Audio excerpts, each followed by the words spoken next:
This video is going to show you Solo Master Nightfall getting Platinum rank for the weekly featured Nightfall this week, which is Arms Dealer. This is the last Nightfall to appear. After this week, it'll then be Grandmasters and stuff like that. So this is one of the last Master runs I'm going to do. I might do another one, might do it on all three, we'll see. But the interest will be low in this. People are waiting for GMs, so I understand that.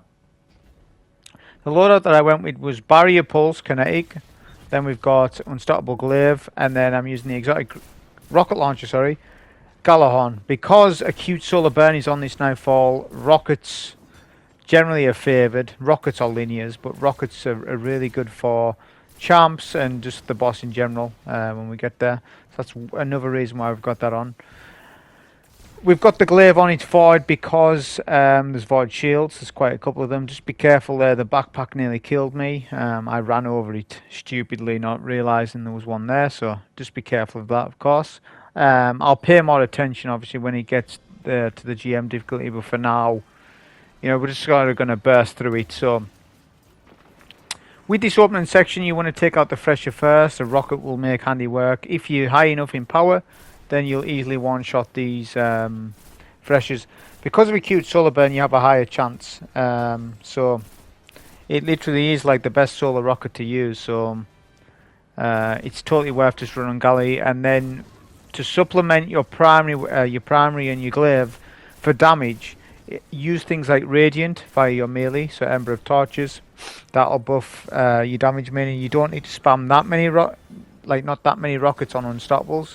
Your glaive will do the work for that. We've also got a hybrid elemental well high energy fire setup on. So when we pick up an elemental well, even though it's not matching, I understand that I'm on a solar subclass and I'm using Reaper and Wellmaker. So I don't think people know that you can actually use Reaper and Wellmaker on all classes. You'll get less stacks charge of light and stuff like that, but it still will give you what you want. So I've got elemental charge on, so when I pick up any elemental well, doesn't have to match, I will then get my energy fire, which is what I want.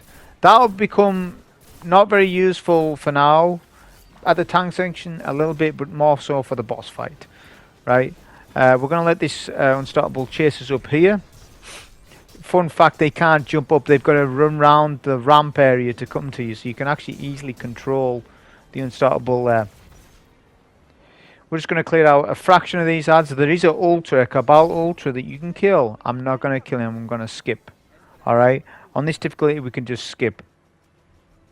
I would say even if you're 1580s, this is a cinch this. When you get down in power, obviously things change a little bit. It becomes, you know, a little different. I've already experimented with these types of runs. We done run, if you don't know, we done a couple of runs last week where we done Inverted Spire Farm at power, so 1590 to match the power level of the Master, and we done a run at 1561, so that's nearly 30. It's basically 30 levels under. The engagement of the video was alright, but it's not enough for me to just keep doing those types of runs. So when GMs come, I'll be just doing the GMs. The Master interest isn't high enough for me to sort of start doing that. What I'll do is I'll do those like simulation type runs at the start of the next season and the next season, sort of like that. That's how I'll do it. So it's very niche thing. It does simulate runs when you're under leveled and stuff, but I don't think I'm going to do it this week is what I'm trying to say. I don't think there's enough people that are after that. But if you are interested in a low level run for Arms Dealer and Master where I do it at 1550, 1560, then you can ask for that. If there's enough people ask for it, I would do it. But if it's just one person, two people asking, I probably won't. It's not enough people. There's got to be enough interest for it. So I'm going for the orb. Now notice I've done it in stages. The orb is tied to ads. I don't think people realise this. If you drag the orb so far and then drop it, you'll only get the champs to spawn in. Then you clear the champs out. This is actually the GM strat that I'm doing. I'm actually not doing the speed strat, I'm doing the GM strat where you do it in phases. Then you bring the orb a little further, you get the Thresher ship in, right? So it's based on distance. So you can take it in stages, because the Thresher ship can get in your way when you're trying to deal with that barrier, especially on higher difficulties. or if you're underleveled. I'm going to rush the champ that spawns, so I'm going to get the dunk. There's adds that spawn out of that door, I'm well aware of it, but none of them are champs. I'm only interested in platinum rank. I don't need points. It's master, so I'll still get the 100k if that's what I desired.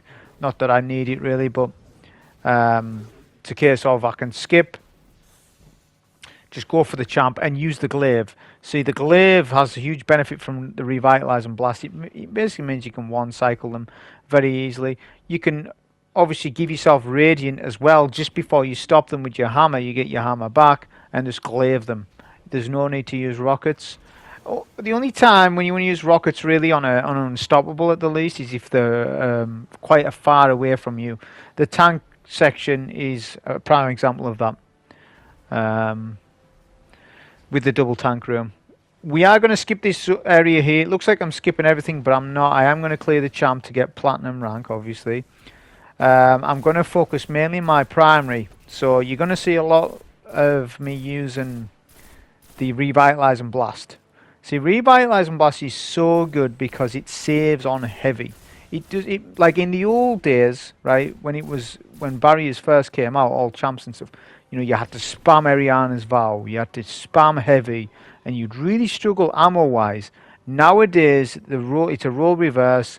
You can take champs with primaries. Don't feel any shame in that. All right, it literally takes maybe extra 10 seconds, and you can literally just melt barriers, even underleveled, with a primary, and it'll be the same for GM. You'll see people do this. I can already tell that's what's going to end up happening. They may gravitate towards like Outbreak, Perfected, No Time to Explain, high damage weapons, right? Obviously, I'm referring to pulse rifles because it's barrier pulse. People will still use Arbalest, stuff like that. Obviously, Arbalest is super useful. Obviously, it still is, and I will still use it, but I'll also sort of use other stuff as well. So with the first tank, I recommend that use at least 2 rockets. I used my mini thrown hammer to get radiant, though, to get that buff, so I get as much damage in as possible, and then I popped a super to finish the tank and any remaining adds. The unstoppable hasn't pushed, he's over the other side, so we'll use some galley ammo on him just to speed things up a little bit. See, this is a good thing about glaives. Look at the range that they do. Glaives are becoming more of a utility weapon where they're a master of none, but they're good at a little bit of everything. Alright?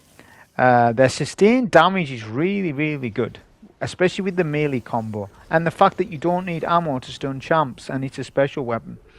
So Unstoppables, I know people don't think they're meta, but they are actually meta when you actually look into it properly. Their shield that you do is super strong. Alright? It can tank a lot of stuff when you have shield energy. So these 2 barriers can be a problem. I understand that. This is a good zone to take them. Now, did you notice the barrier got rid of my classy restoration? That's because he blinded me. They debuffed.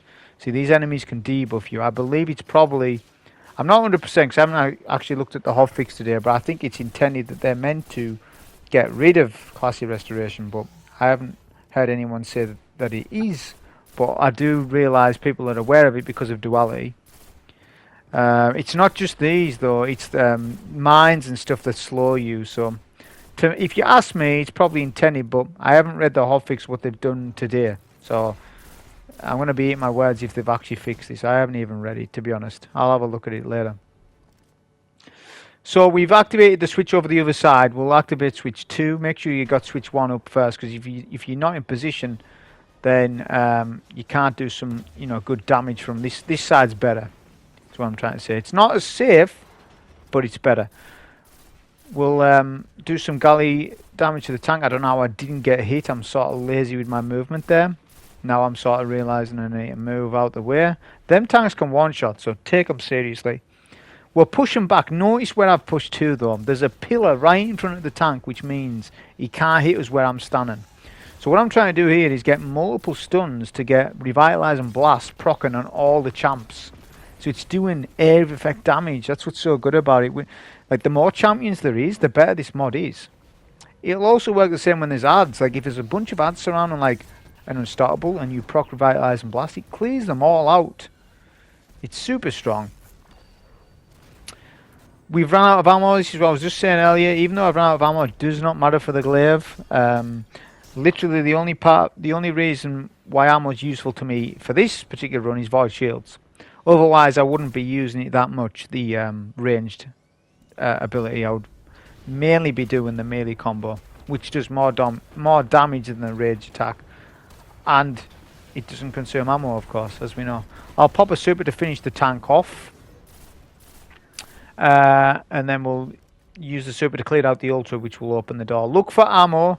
Don't just leave this room. Just double check that you've got all the ammo from this room, heavy wise. I thought I would at least have one brick, but I didn't get a single brick in this room, which is actually quite disappointing and could be quite devastating to the run if I don't get no more heavy. But chances are I am going to get more heavy, and I end up getting more ammo, which you need around. I mean, if you're going to try, you're going to need the 7 rockets, a super, and then a high energy fire or some sort of damage bonus. Like you can see, I've got Charge of Light. If you don't want fears, obviously there's the boss exploit. I'm sure you know what that is. You'll need void grenades though if you're going to go that route. So that might mean you're not using a solar subclass. You might want to use Sentinel or whatever with the Vortex. Because Vortex Grenades obviously pieces that barrier shield that the boss puts up at the boss fight. So now we're at the farm room. Pretty straightforward. There's 1 unstoppable, 2 barriers, bunch of adds, and some turrets. That's literally it. But obviously, as I said, we're hoping for some heavy. Right, so definitely don't using any heavy until you get some. If you hear which like 7 rockets and you get a brick on the floor and it's a full brick or an ammo find, whatever it is, you've got license to use some rockets. Galley will do immense damage to a champ. If you're at power, it nearly one-shots them. If you're not at power, you'll definitely be able to 2-shot a champ with Galley. So again, because of how good Gjallarhorn is, and because it's a cute solar burn, and that's the main reason why. That's one of the reasons why we've got it on. With these phalanxes as well, make sure that you shoot their head. Someone was saying to me the other day that you need to shoot the shield to stun them. You don't need to do that. If you have a barrier weapon, you can aim for the head and ignore their shield, because that's what barrier does. It has extra perks. It shoots through Hobgoblin immunity, and it shoots through phalanxes shields. That's just something that's intrinsic to barrier rounds, whatever weapon it's on. So look, I can aim for the head and get crits. So adds teleport on top of me. You've got to be careful in here, and that can happen. Actually, barrier champions can teleport. So it's actually not smart to fight from where I am right now. But the risks are quite low, so I'm not too bothered. On GM, you can sit further back and basically pulse all the adds from a distance and do it like that. And it would be no problem. The approach will be slower, obviously, but it would be the same outcome. What I'm doing here is I'm trying to aggro one champ while not aggroing the other. These champs, as soon as they see you, they will just start, doing their blind attack and stuff. But if only one champ's seen you around this corner like here, then this is the only champ. So I've actually isolated this champ away from the other one. This is actually really good. If you can do this on GM, it's a win-win, because you're pretty much guaranteed the kill and nothing else interfering. However, on a higher difficulty, you're going to find that there's going to be more nades coming your way. Those nades, you need to jump out of those nades at any cost. If it means that you miss a barrier shield, then so be it, because those nades do immense damage. Not to me right now. I'm on about when you're under leveled, or if you're doing GM, you need to move out of the solar nades that they throw. I'm just going to take this barrier from the top. Sometimes you'll jump down. Well, actually, if you let him, he will jump down, and you can get a little closer. You can do a bit better damage. I was unlucky in this run, honestly, ammo-wise. I mean, I could have used some rockets on the barriers, but I wasn't getting much heavy in return, so I wasn't willing to use it. So this is where I was on about. Revitalizing Blast is almost like a heavy mod, like heavy finisher, in a sense, because you don't have to spend as much heavy. I mean, you can save it for moments when you really, really do need them, which is coming up. In order to sort of solo one phase this boss, there's a couple of different tricks, as I said, but this is the main one that you want to do, is that you'll jump up this chain. So this is like the chain trick. Basically what you're doing here is you're spawning the boss in before he's meant to spawn in. You just go right to as far as you can basically go, right? As soon as you've done that, then jump back down, but don't activate the elevator switch. You do that at the end. Don't make the mistake of doing that, because once you step on the elevator and you're not prepped, you don't have ING fire or whatever, then the boss damage is started and you're not prepped. You need to make sure that you're prepped, which is what I'm doing now. So I've done my part. Step 1, the chain. Step 2, elevator, and then adds. But we need to farm up Charge of Light. So he's tempting to do a grenade or whatever and spawn kill them all, but I'm not going to do that. I'll just kill them all individually, wait till I get to the final add, pop my wall, my class ability, so that Reap and Wellmaker procs, which means any weapon kill, doesn't matter the element, that's what makes Reap and Wellmaker so good.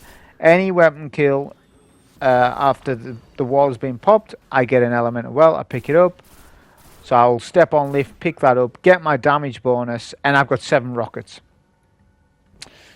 So we do that, and then we go behind one of the boxes on the elevator. The elevator starts, and this is what I was on about. This is boss damage early.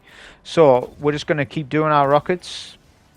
You don't have to be incredibly fast. You can see I'm playing pretty slow, to be honest.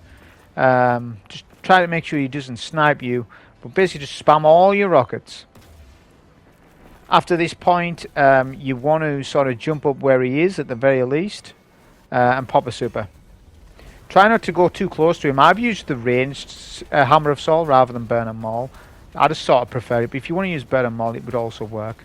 But I feel as though this super is a bit more mobile and better that way. And we'll just finish the boss off. That was the solo for the Master. Hope you enjoy. Thank you.